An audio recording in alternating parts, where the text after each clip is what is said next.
considers, but this topic is actually my favorite. I spent all my life on this topic, so I'm so happy to see you here. Over the past few days, there are different people coming in and out due to different kinds of commitment, but again, great appreciation. When I was a student, 2000, I was a student in the UK. I started off this topic on silent, and it's a long history, but I will tell you later. I think everyone in this room has probably experienced moments when you have to keep quiet. When are the times you keep most quiet? Apart from sleeping, I know some people talk to sleep as well. But when are you most quiet? We need to think. We need to think. So people, actually, I really try to give you that kind of answer. Some people might disagree, but I agree absolutely. When we think, we shut up. Yeah. People say shut up and do something. But sometimes I think shut up and think is better. Yeah. When else are you silent? When you think. When you read? When you read, yeah, when you read, when you have nothing, absolutely nothing to say, when your mind goes blank. Mm-hmm. Yeah. Are you silent when you show attitude, express yourself in silence? Yes. In other words, do you think your silence sometimes has meaning? For sure. Suppose, give you an example. Suppose I leave my wallet here and I walk out to the restroom and Mr. Phúc is sitting near my wallet. When I come back, this is gone. And I suspect Mr. Phúc for having stolen it. So I look at Phúc and say, Phúc, did you take my wallet? He doesn't answer. He's like, not yet. So the answer is probably, or I have a sister a long time ago when she turned 18. She started dating a boy and my parents were very worried. They want her to study, but she went out with the boy every night, coming back, there's no curfew. And then one time my mother was mad and she said, do you love him? Do you want to marry him? She doesn't answer. And sometimes it's a yes in that case. In this case, it's a no. Yeah. Or I don't know, it may be the opposite. Silence has meaning, whether you believe or not. We'll talk about that later in our discussion. This morning fall into two main parts. The first part is more about you. The second part is about silence. So let me ask you a few questions. Yeah. By way of personality, do you consider yourself a talkative person or a silent person, or both? Maybe, yeah, both. When are you most talkative? In what kind of context? Do you find yourself chatting a lot? Yeah. When I'm with my best friend. When you are with your best friend. Some people, when they are with their best friend, they are more silent because there's no need to talk between us. We understand each other so deeply. But you talk with your best friend, maybe it's a different level of connection. Yeah. You talk because so comfortable that you can't help making sound. Yeah. Okay, that's good. Yeah. So we are talkative with people we are comfortable with. Now, does this kind of sentiment apply to your teaching? Like students talk to you because you are their best friend, their best teacher. No?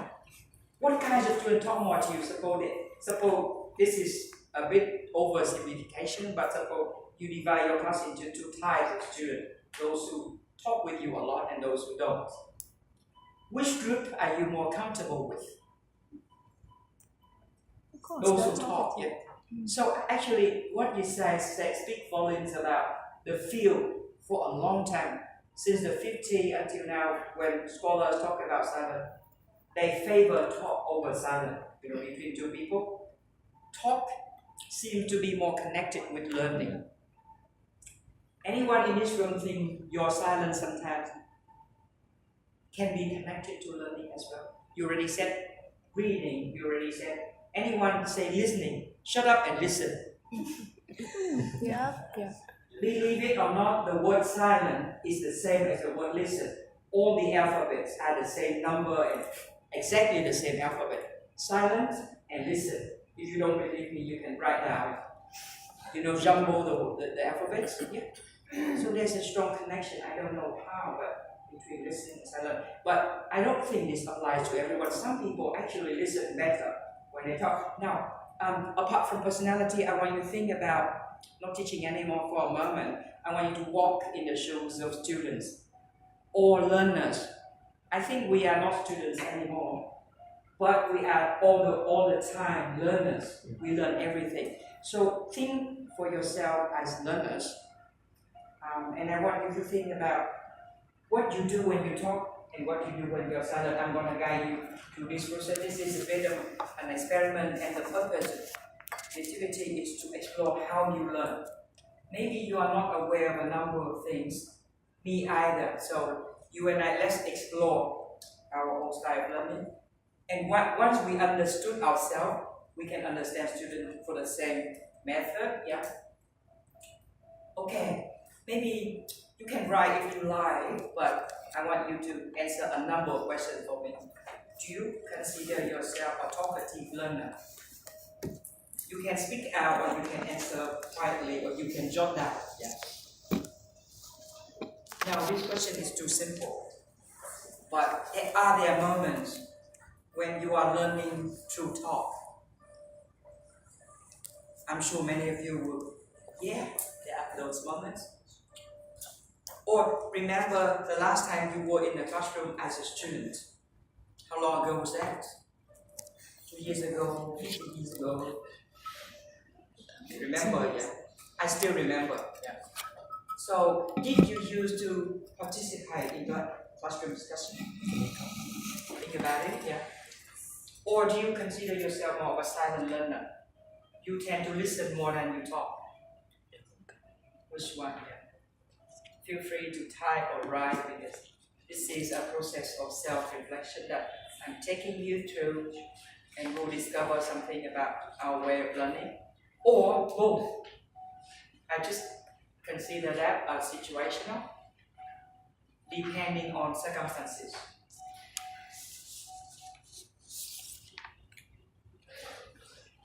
Are you more option 1 or 2 or 3? Think for yourself. Yeah. Maybe not just answer it in a yes/no sense, but you can explain to me later how you learn. Now, this is more of a qualitative question. What factors make you speak? And what factors keep you a bit more silent? You are all silent, so what is the reason for this silence? Think. We need to think. Yeah? You're silent because you are thinking. You're silent because you're shy. You're silent because you don't like this topic. Reflecting, yes. A lot of times we are silent because we are reflecting, we are building resources in order to share. Maybe we will or we won't, but silence has meaning, you agree, yeah? Silence has something going on. It's not emptiness. Okay, so we talk now not about teaching again, just the way we learn. And by learning, we use it in a very broad sense. We learn every day. We take in new information, we interact, we build competence, yeah. So I'm going to share with you 10 statements that I make about talk and silence. When I'm doing that, I would like you to decide for yourself which one reflect the way you really learn. Yeah. Maybe you are different, you are very diverse and complex. You can also record that for yourself. Maybe in the end, you can tell me this is the kind of learner I am. I want to tell you, explain a little bit. So do that for me, yeah. Now, one thing I do to just kind of simplify, but you don't have to think like this in dichotomy. You can say both, yeah. So sometimes you cannot choose. My sister had a hard time choosing the one she wanted to marry. There were 2 boys in love with her at the same time. One very tall, handsome, charming, but very poor. The other You don't want to look at him, but he's very rich. And which one do you think she should marry? Dilemma, yeah. Yeah. And she can't decide it. She wished she could merge these two boys together. Not opposite, but opposite. So sometimes we are torn between, and I allow you to be torn between silent and talking. I don't know whether I should be silent or not. I don't know. It's okay to not know, yeah. Then write it out for me that you're not sure. Okay. So when you are learning something, think about the last time you learned something new, exciting, some of your favorite ideas came up. Did it happen when you were silent, or did it happen when you were interacting with people? Or both? When the penny drops, you understand something valuable. When you're like, really? Wow, now I know. When was the last time you had kind of that moment of feeling? Do you remember? Would you call it Fear. Did your mouth go like, run like water? And then, I know. I'm teaching myself, yeah? So maybe you can just write it down like, I learn best when I talk, I learn best when I'm silent. Or I learn best in both cases. Yeah, do that for me. Because I want you to count the number of A and B. I'm going to give you again the end statement. And if you have more A than B, then I can tell you what kind of learner you are. This is a bit of a psychological educational test, but I make it up based on research. Yeah. So that was about learning just now. Now let's talk about different aspects of talk and silence. What happened when you're talking and when you're not? About learning, you are processing information. Maybe James Lantor, yeah, from Cornell University. He did a lot of research into mental processing, what happened in the mind.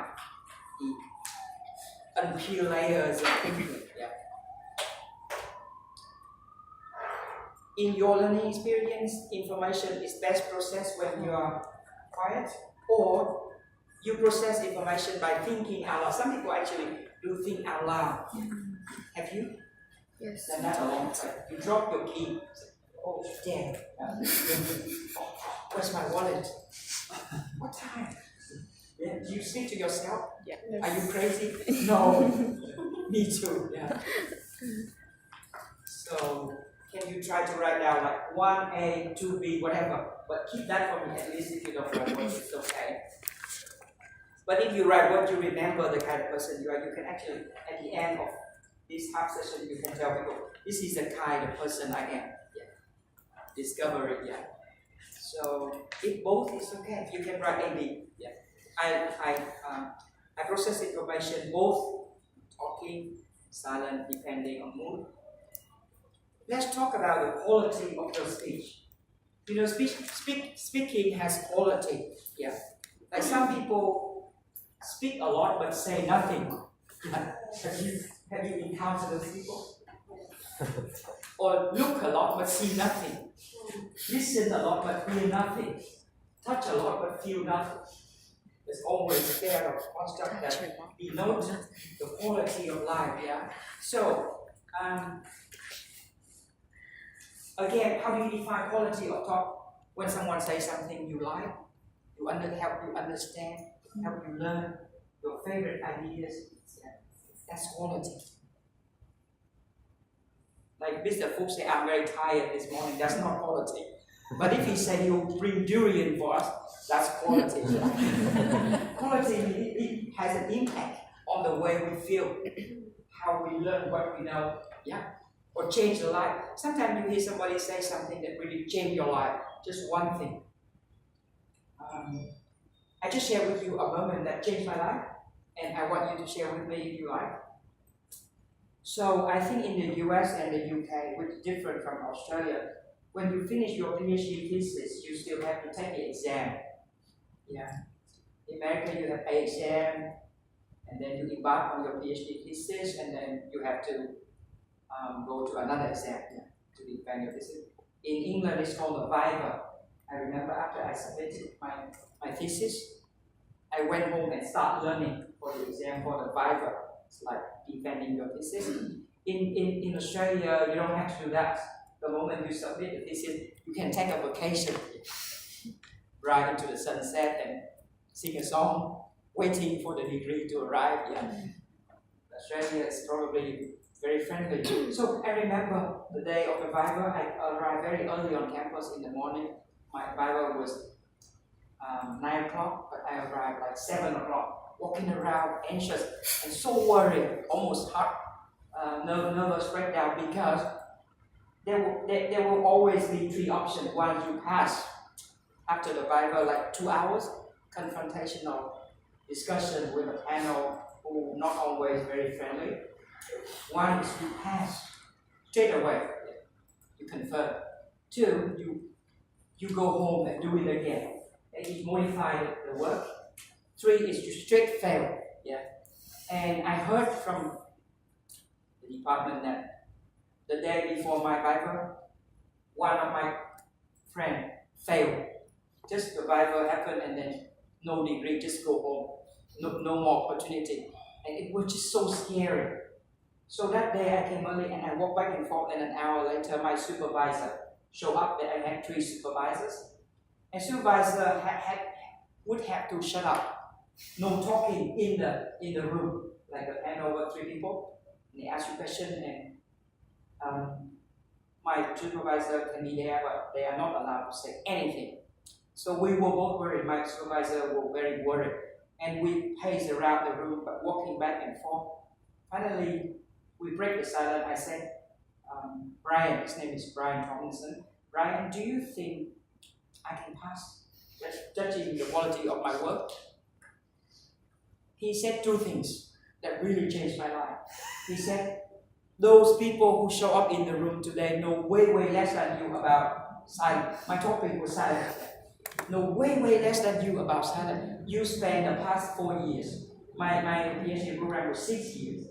You spent the past 4 years exploring this topic, so you know far better. You can educate them.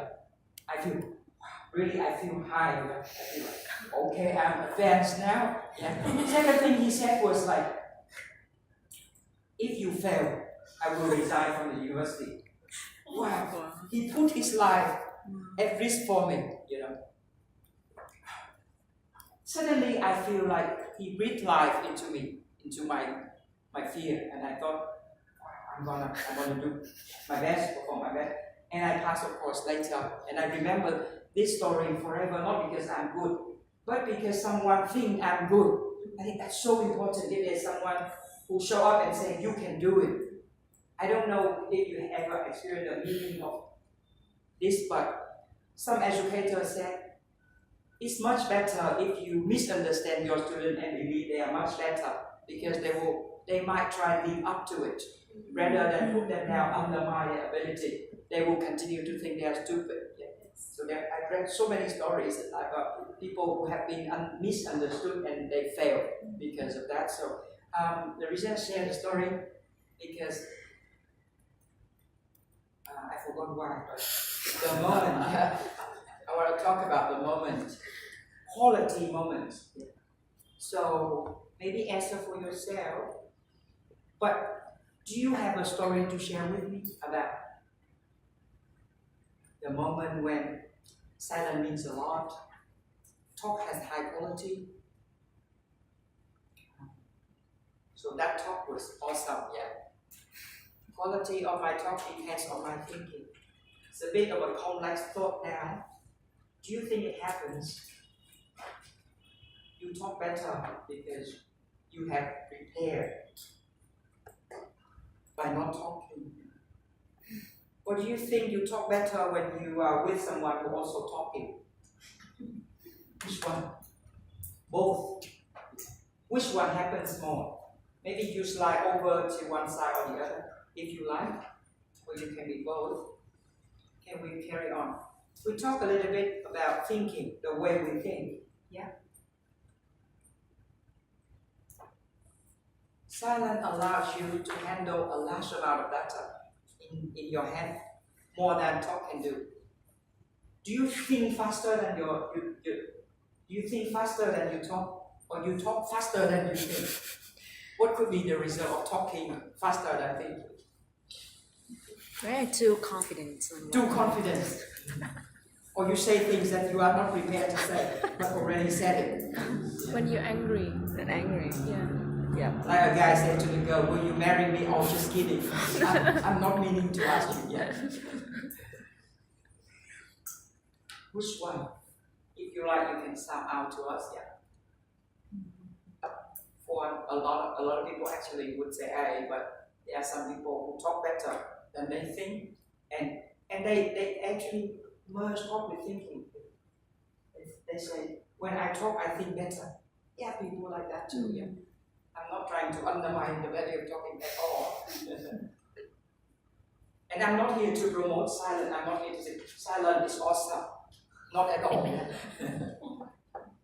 I'm just researching on silence to peel layers of pros and cons and complexity. Okay, sometimes think about the moment you generate idea, you come up with a nice thought to share, something interesting. Have you had that moment you say something and then immediately you're like, wow, I'm so smart. Did that happen ever? Yes. Always, yes. Like buy me coffee and get coffee. I never regret saying that. Yeah. So your ideas became productive through listening, or it became productive through exchanging ideas.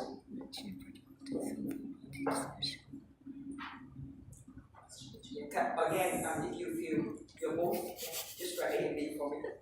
Yeah, we'll count that and decide what kind of learner we are. We can be more complex than we ever thought. Understanding, social understanding. A person who understands my silence is one who understands me best. Even when I say nothing, they know when I'm hungry, they know what I want, they know who I love. No need to speak when you are already meaningful. Yeah. A person who is willing to talk to me is the one who knows me. I think this is getting difficult to decide, yeah. Don't keep saying both, yet you have to be clear about yourself. Anything, I'm so diverse, I'm rich, don't ask anymore. I'm tired. Yeah. Actually, it took me a long time to make these 10 sentences. I don't just write by myself. It's the idea of 100 people. I will tell you why. So they told me these things. And I think these things apply to you and me. Affect, feeling, sentiment, emotion. Yeah. Yes. Because we came in to reply Dr. John, because Dr. John is moving. No. You're not packing to go. I'm leaving. Yes, thank you, my friend. Yeah. Okay, let's speak a little bit about your emotion. Of course, silence and talk are both connected deeply to emotion. Have you experienced painful moment, like a moment of pain, like I'm angry, I'm upset, I'm bored. I don't know what I'm doing, I'm confused. Did that happen more often in talking or in silence? Have you said, shut up, I'm tired? Or please speak, tell me something, I'm tired. Which one? Both again. Talk causes pain, or silence causes pain. Remember the last time you experienced deep pain. I'm not talking about headache or migraine, I'm talking about pain in your heart. Did it happen? Mr. Fook understand me deeply. After he had an argument with his wife. Sorry to reveal the truth, yeah. I'm always your I'm favorite making that up. kidding. I'm He's my always your best friend, favorite. So, the moment your heart was broken, was it because someone was talking too much? Or was it someone stopped talking to you? Both. The one who is silent. Silence causes more pain. Silent. Yes. Anyone in this room said, last time I nearly died because of someone talking. I want to choke the person. That's true. That's true. Seriously. I feel choked. Social workers. Social workers. read quite a lot on this subject. Yeah. Silent treatment Yes. is a form of psychological abuse. Right. Unhealthy romantic partners or parents or other people that are close to you will use as a form they actually find a psychological abuse. Oh, okay. Okay, interesting. Yeah. Mm. Yeah. There's a lot of books on the subject. I recently read two. Okay. I keep nodding my head. Yeah. Yes. So if someone is angry at you, they withdraw or refuse to speak to you. Right. I remember I spoke to someone recently who said that my sister hadn't spoken to me for 6 weeks. Oh no. I said, lucky you, I've met her. Right, exactly. But of course, she was destroyed. Yes. The sister was using it as a form of psychological abuse. Right, exactly. It's kind of sad because it showed the sickness of the person doing it. Exactly. It sounds a beautiful thing. Yes. In a lot of ways. Can be, yeah, but in that case, you just describe. But all good things can be misused. Exactly, definitely, yeah. So in the context where talk is normal, silence can be pain. Or sometimes in the context where silence is normal, talk can be annoying. Like you go to a funeral and one of the big visitors constantly